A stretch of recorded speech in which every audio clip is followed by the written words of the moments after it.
มาพี่น้องเอ้ยบาทนี่เนาะเปิดภาพมากะอยู่ห้านอยู่เฮือนเด้อพี่น้องเอ้ยเนาะจะกระปุกเป็นอย่างอันนี้กระปุกอ๋อปุกวิตามินลูกโคโรเคเลอยู่กราฟิกข้างหลังพี่น้องเอ้ยเนาะเอากราบทักทายสบายดีพ่อแม่พี่น้องเปิ้สุขุสู่คนพี่น้องเอ้ยเพราะว่าอยู่ในและก็ต่างประเทศเนาะกันยินดีต้อนรับเข้าสู่ช่องบ่เตียงทองบ้านนาคือเก่าพี่น้องเอ้ย มื้อนี้บ่เตียงก็กลับมาฮอดเฮือนฮอดซานอยู่เฮือนอยู่ซานเนาะหลังจาก 2-3 มื้อก่อนอยู่เซโปนพี่น้องเอ้ยเที่ยวไปเที่ยวมาจังซี่แหละเอาเครื่องของทางพี่จันเทียนไปแจกให้เพิ่นเนาะพี่น้องเนาะอยู่เซโปน 2-3 มื้อก็กลับมาอีกเพราะว่ามื้อนี้เมฟอกไตเนาะเฮานั่งอัดคลิปอยู่นี่ก็กลางคืนกลางคืนวันอังคารเนาะวันที่25พี่น้องเอ้ย25เดือน24เนาะ 25เมษายนพี่น้องเอ้ยแล้วก็พาแม่ไปฟอกมาเรียบร้อยแล้วเนาะก็ปิดจ็อบไปคือเก่าพี่น้องเอ้ยก็แข็งแรงขึ้นก็ถือว่าดีใจอยู่เตียงก็แม่ก็แข็งแรงขึ้นนี่แล้ว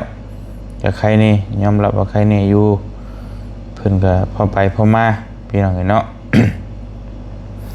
หลังจากพอกมาได้ประมาณเดือนกว่าๆพี่น้องเอ้ยก็โอเคขึ้นเนาะแล้วก็มีแต่สิเตรียมลง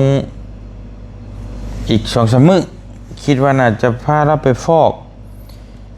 อีกวันอังคารพี่น้องเอ้ยก็สิลงใต้บาทนี่หลังจากไปฟอกวันอังคารแล้วสิพาเราลงทางใต้แล้วบัดนี้ก่อนเฮาสิไปฮอดใต้ เดี๋ยวสิมาคุยเรื่องที่บ่เตียงไปเกินทางสะจอยพี่น้องเนาะมื้อนี้เฮาสิมาเว้าเรื่องสะจอยเฮาไปเกินเรื่องสะจอยว่าสิพาสะจอยไปลงไปสวนไปเฝ้าสวน ไปเบิ่งสวนกาแฟแหละพี่น้องเอ้ยเนาะวันนี้ก็มี FC หลายคู่หลายคนแบบบ่เตียงมันสิคืออยู่บ่ พี่น้องเอ้ยพาสะจอยไปเผากาแฟว่าซั่นพี่น้องเอ้ยเนาะ มันสิเข้าท่าอยู่บ่ว่าซั่นพี่น้องเอ้ยเนาะยันแต่ไป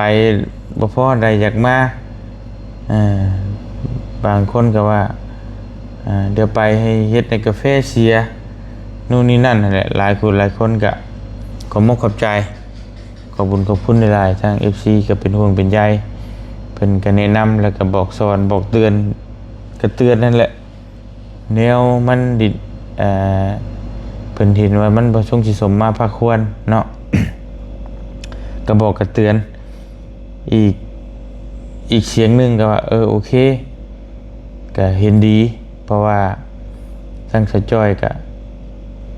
สิไปอยู่กับผัวแหละถ้าชอบมาผู้บ่าวกับผัวแหละทำไปอยู่น้ำกันก็ได้พี่น้องเนาะ ก็สิได้ไปอยู่เป็นครอบเป็นครัวว่าซั่นเนาะ สำหรับตัวบ่เตียงเองนะจังซี่บ่เตียงสิอธิบายพี่ให้น้องฟังเนาะพี่น้องเนาะคือแปลว่าบ่เตียงคุยกับผู้ว่าสะจ้อย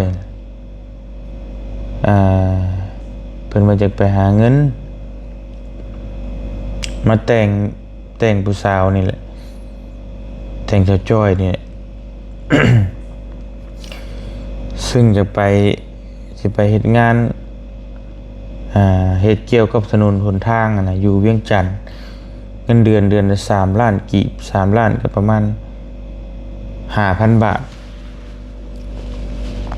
แล้วบัดนี้ก็ต้องซื้อกินซื้อยาก็สิเหลืออยู่บ่เดือนละ2 ล้านหรือเดือนละล้านปลายถ้าเดือนละ2 ล้านก็ประมาณ 3,000 บาทถ้าสิเหลือนะ เดี๋ยววันนี้ทั้งคือผู้ว่าก็บ่อยากไปนั่นแหละเนาะ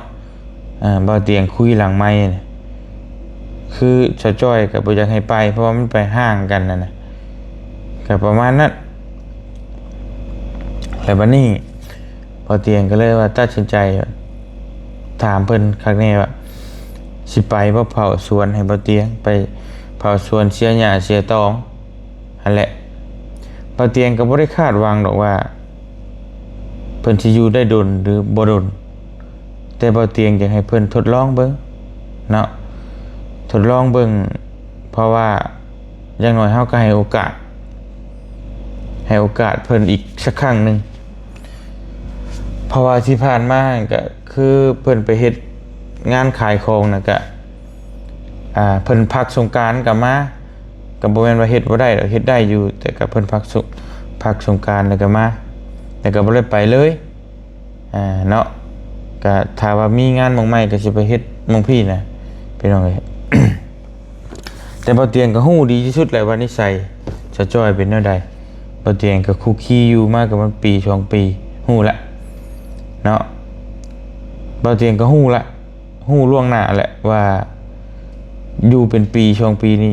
บ่ฮอดพุ่นแน่นอนเนาะและทั้งนี้ทั้งนั้นก็อยากให้เพิ่นไปลองเบิ่งถ้าเพิ่นอดทนได้เฮาก็อยากซอยเพิ่นนั่นน่ะซอยเพิ่นเพราะได้บ่เตียงสิให้เดือนนึง5 ล้าน2 คนเพิ่น5 ล้านก็ประมาณ 8,000 บาทนี่แหละพี่น้องเห็นเนาะซึ่งบ่เตียงก็บอกว่าถ้าได้ฉีดยาฉีดหยังก็สิให้พิเศษต่างหากอีกก็รวมๆแล้วก็หลักหมื่นนะพี่น้องซึ่งบ่เตียงบ่ได้หยังเลยเนาะไปเผาสวนซึ่งมันแบบว่าถ้าสิจ้างคนอื่นไปนี่ก็ไปเฝ้านี่ก็ประมาณ 2-3 ล้านเพิ่นก็ไปนอนเฝ้าแล้วพี่น้องเอ้ย แต่ว่านี่คือเฮาจากซอยแหละและบัดนี้มาตัวที่ว่า FC ก็ว่าเป็นหยังคือบ่ให้ไอ้แดงเผาไอ้แดงก็เผาไอ้แดงดีชุดโอเคชุดแล้วก็โอเคพี่น้องบ่เตียงก็บ่ได้ว่าปฏิเสธไอ้แดงแล้วก็โอเคดีทุกอย่างนะบ่ได้ติหยัง แต่ว่าคือไอ้แดงเราเป็นช่างไอ้แดงนั้นเราเป็นช่างพี่น้องเราไปหับเฮ็ดเฮือนคนนั้นผู้นี้แหละเราอาจจะเฝ้าบ่เต็มที่เนาะแล้วก็ช่วงนี้ก็เราสิไปโบกเฮือนให้น้องเมฆน้องเมฆก็ว่าสิให้เรานอนเผาอยู่หั่นเพราะมันต้องมีปูนมีหยังเป็นคนรักเอาบัดนี้บ่เตียงก็เลยต่างที่ว่าช่วงเราไปเฮ็ดเฮือนช่วงไอ้แดงไปเฮ็ดเฮือนเฮาก็ให้สะจ้อยนี่ไปทดลองงานเบิ่งเราสิอยู่ได้เดือน2 เดือน3 เดือนก็เลยแต่ถ้าอยู่บ่ได้ก็กลับมาก็คือจบปาเตียงก็สิบ่ซอยหยังอีกแล้วบัดก็คือปล่อยแล้วแต่เวรแต่กรรมเป็นจังซี่เนาะแต่ว่าเฮาก็อยากให้โอกาสเพิ่นครั้งสุดท้ายพี่น้องเอ้ยลองเบิ่งเรื่องเป็นบ่เป็นน่ะเฮาก็บ่ได้ว่าดอกเพราะมันก็บ่ได้มีหยังมากมายมันจะไปเฝ้าหลักๆมี3อย่างคือเสียหญ้าไดหญ้าแล้วก็ใส่ปุ๋ยแล้วก็ฉีดยาบำรุงแค่นั้นจบ มันก็บ่ได้ยากหยังมากมายเนาะอยากให้เพิ่นไปทดลองเบิ่งก็อยากให้โอกาสเพิ่นนั่นแหละและบ่เตียงเคยเว้ากับน้องมิกบ่มิกน้องบ่าวนุ่งหั่นบัดนี้ก็บ่เตียงก็คุยกับบ่าวนุ่งอยู่ว่ามันเพิ่นก็เป็นวัยรุ่นเนาะย่านเพิ่นอยู่บ่ได้นี่หรือว่าถ้าให้เพิ่นแบบว่าเฮ็ดทางนี้เบิ่งก่อนเพราะว่าตอนนี้เพิ่นก็เฮ็ด YouTube เด้ให้เพิ่นบืดทั้ง YouTube เบิ่งก่อนถ้าเพิ่นบ่ไหวดีก็จังให้เพิ่นไปเฝ้า อ่าเพราะว่าเงินเดือนที่เฮาสิให้นี่มันก็น้อยเด้เดือนละ 5,000 บาทนี่น้อยเด้พี่น้องเอ้ยเนาะอ่าบางคนไปเฮ็ด YouTube ได้ 20,000 30,000 บาทเพิ่นก็ต้องอยากไปเฮ็ดตัวนั้นก่อนเนาะแต่ว่าตัวนี้นี่เฮาก็ถ้าน้องเพิ่นยื่นข้อเสนอมาเองว่าเฮาอยากไปเฝ้าสวนให้บ่เจียงก็ให้ไปแต่ว่าตอนนี้ก็คือน้องเพิ่นยังมีทางเลือกอยู่เฮาก็ให้เพิ่นเลือกก่อนพี่น้องเอ้ย คือตอนนี้บ่เตียงก็ยังบ่ได้ฟันธงดอกว่าสิให้ชาวจ้อยเฝ้าตอนนั้นตลอดการบ่คืออยากให้ไปลองทดลองงานเบิ่งเพราะอนาคตต่อไปมันต้องเสียหญ้ามันต้องได้หญ้าตลอดมันต้องใช้หลายคนช่วยกันนะก็ช่วยกันเบิ่งช่วยกันแย่งนั่นแหละบ่เตียงก็ได้จากเงินเดือนจาก YouTube นี่ก็แบ่งให้เพิ่นแบ่งคือคิดไว้แล้วแหละว่าบ่ได้หยังนะเงินเดือน YouTube ก็บ่ได้เก็บได้กำหยังดอกก็มีแต่สิแบ่งไปให้เพิ่นบัดนี้ช่วยกันไปบ่เตียงก็ไว้แบ่งไว้ช่วยครอบครัว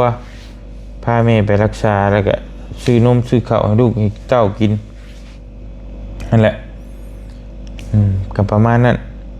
เนาะที่เรือก็ช่วยเรือสังคมช่วยเรือคนรอบข้างอันนี้แหละบ่เตียงก็ช่วยพ่อเฒ่าแม่เฒ่านี่ได้จะซื้อปุ๋ยซื้อน้ำมันให้เพิ่นอีกสิลงให้ลงนาแล้ว สิฮอดฤดูเก็บเกี่ยวบ่แม่นเก็บเกี่ยวคือฤดูผลิตข้าวหน้าปีนะพี่น้องเนาะก็สิซื้ออหยังต่างๆไปให้เพิ่นก็ช่วยเหลือเพิ่น ก็ช่วยเบิดพี่น้องก็ช่วยตลอดนั่นแหละทั้งบ่ว่าจะเป็นทั้งป้าทั้งลุงพ่อเฒ่าแม่เฒ่าตานาย บ่ว่าจะเป็นทั้งใดก็แล้วแต่นะพี่น้องเนาะทั้งบ่เตียงก็บ่ได้ปฏิเสธว่าทั้งนั้นทั้งนี้ช่วยเบิดแต่ว่าสาวจ้อยนี่บ่เตียงก็ยังบ่ได้โทรถามคอนเฟิร์มอีกเทื่อนึงบ่ฮู้ว่าเพิ่นยังสิไปคือเก่าหรือบ่หรือว่าผัวเพิ่นไปเฮ็ดงานแล้วบ่จักเนาะเพราะว่าจะโดนเติบไปได้พี่น้องเอ้ย4-5 มื้อแล้วที่เฮาคุยกันมานี่ก็จักว่าเพิ่นเปลี่ยนใจแล้วบ่รู้ว่าจังไดเนาะเพราะว่าบ่มีความแน่นอนสูง จะจ้อยนี่เฮาก็ฮู้กันดีอยู่แล้วจึงบ่เตียงฮู้ดีพี่น้องเนาะ ว่าบ่มีความแน่นอนแต่ว่าเฮาก็จะให้โอกาสเพิ่นแต่ว่าเฮาให้โอกาสเพิ่นแล้วเพิ่นบ่เห็นคุณค่าของมันก็อย่าปานนี้เฮาก็จบ แต่ว่าก็จะให้เพิ่นลองเบิ่งอยากให้เพิ่นได้เป็นครอบเป็นครัวก็ถ้าเพิ่นหาเงินได้ก็ให้เพิ่นมาสู่ขอมาแต่งกันเรียกว่าให้เป็นฟังเป็นฟ้านะพี่น้องเนาะเฮาก็อยากช่วยเพิ่นแบบนั้นแต่ว่าความเป็นจริงมันสิแบบนั้นหรือบ่เฮาก็บ่ฮู้ก็ฟังไปเพราะว่าเฮาบังคับจิตใจไผบ่ได้เด้ ไปอยู่ลองเบิ่งเนาะคือห้องมันก็มี2ห้องถ้าคือผู้ใดคือเพิ่นมาซอยกันก็เบิ่งนํกันผู้ใดอยากมาอยู่ก็อยู่นํกันก็ได้พี่น้องเอ้ยเนาะบ่เตียงก็สิจ้างเป็นรายวันเสียหญ้าเพราะมันต้องได้เสียตลอดนะหญ้าเดือนละเทื่อ เดือนละเทื่อก็เสีย 2-3 คนนี่เป็นอาทิตย์พุ่นเด้อเพิ่นสิแล้วบ่แม่นง่ายๆเด้พี่น้องเอ้ยเนาะก็ลองเบิ่งบ่เตียงก็ยังบ่เคยมีประสบการณ์ปลูกกาแฟแต่ว่าเฮาก็สิเฮ็ดลองเบิ่งนะพี่น้องเนาะบ่ฮู้ว่าสิเป็นจังไดก็ลองเบิ่งนํกันสิรอดหรือสิล่วงสิเป็นจังไดก็บ่ฮู้ก็ลองเบิ่งนํกันพี่น้องเอ้ยก็อยากลองเบิ่งจะปลูกไว้ได้พอได้เก็บได้กำน้ำมูได้สำได้ก็เอาพอได้ซื้อนมซื้อข้าวให้ลูกกินพ พี่น้องเห็นเนาะก็บ่ได้หวังหยังหลายดอกเฮ็ดไว้ก็เพื่ออนาคตของลูกของเต้าของครอบครัวส่วนที่เหลือสิเป็นแนวใดเฮาก็บ่ฮู้พี่น้องเอ้ยก็ว่ากันไปเนาะ แต่ฟังเบิ่งตัวจริงมันสิเป็นแนวใดก็ถ้าเบิ่งนํกันพี่น้องเอ้ยแต่ก็เป็นกำลังใจให้แน่เนาะลองปลูกกาแฟครั้งแรกบ่เตียงก็ได้บ่ฮู้ว่าสิเป็นแนวใดพี่น้องเอ้ยแต่ก็อยากปลูกอยากลองเห็นหมู่เฮ็ดแล้วก็ลองเบิ่งได้ชื่อที่ชื่อทางไว้เด้เฮาก็เฮ็ดลองเบิ่งพี่น้องเอ้ยเนาะบ่ลองก็บ่ฮู้ลองไปเบิดทุกอย่างนั่นแหละซึ่งมันเป็นอาชีพที่มั่นคงเนาะถ้าต้นมันใหญ่ขึ้นแล้วนี่เฮาก็ได้เก็บทุกปีบ่ได้น้อยก็บ่ได้หลายก็ได้น้อยแต่เฮาก็ได้ทุกปีก็พอได้อนาคตนั่นคือ YouTube เฮาไปบ่รอดมันบ่มีรายได้หรือว่ามันพอ YouTube มันก็เป็นแอปหนึ่งเลยแอปพลิเคชันหนึ่งนั่นคือสมมุติว่ามันมีปัญหาโน่นนี่นั่นเฮาเฮ็ดบ่ได้เฮาก็จำเป็นต้องไปเฮ็ดแนวอื่นเพราะเพื่อครอบเพื่อครัวเด้พี่น้องเอ้ยเฮาสิรอแต่ทางเดียวก็บ่ได้ นั่นแหละบ่เตียงก็เฮ็ดไว้เพื่อครอบเพื่อครัวแหละเนาะอย่าให้มันมั่นคงเป็นยังไงแต่ว่าอนาคตสิเป็นจังไดนั้นเฮาก็บ่ฮู้บ่มีไผตอบอนาคตได้เนาะพี่น้องเนาะแต่ว่าลองเบิ่งประมาณนี้เรื่องของชาวจ้อยบ่เตียงก็บ่ได้ฟันธงว่าสิ หาเพิ่นไปเฝ้า 100% ก็บ่มีแต่ให้เพิ่นไปลองเบิ่งซื่อลองเบิ่งถ้าเพิ่นอยู่บ่ได้ก็มาส่งก็จบเพราะไอ้แดงเราก็ยังบ่ได้ไปใส่ได้ให้เราไปเฝ้าไปเฮ็ดเฮือนน้องเมฆหั่นเนาะไปเฝ้าอยู่เฮือนน้องเมฆหั่นแล้วก็ที่เหลือก็แม่นเที่ยวมาเที่ยวไปอยู่สวนนั่นแหละพี่น้องเอ้ยเนาะก็ทดลองก็ว่าได้ยังบ่ได้โทรถามเพิ่นจักสิเพิ่นสิไปหรือบ่หรือว่าจังใดชาวจอยก็จะว่าเปลี่ยนใจแล้วบ่จักจังได๋ก็ให้โอกาสเพิ่นอีกแค่ครั้งนึงพี่น้องเอ้ยถ้าเป็นจังไดก็จังว่ากันเนาะลองเบิ่งพี่น้องเอ้ยจังไดก็ขอขอบคุญขอบคุณขอบมุกขอบใจหลายๆ FC เบิดทุกคนที่ฮักแพงแล้วก็เป็นห่วงเป็นใยโดยตลอดมาขอบคุญขอบคุณหลายๆเด้อพี่น้องเด้อเนาะสำหรับวันนี้ขอตัวไปรับไปนอนก่อนอยู่ดีมีแฮงสบายดีปีใหม่พี่น้องเอ้ยบ๊ายบาย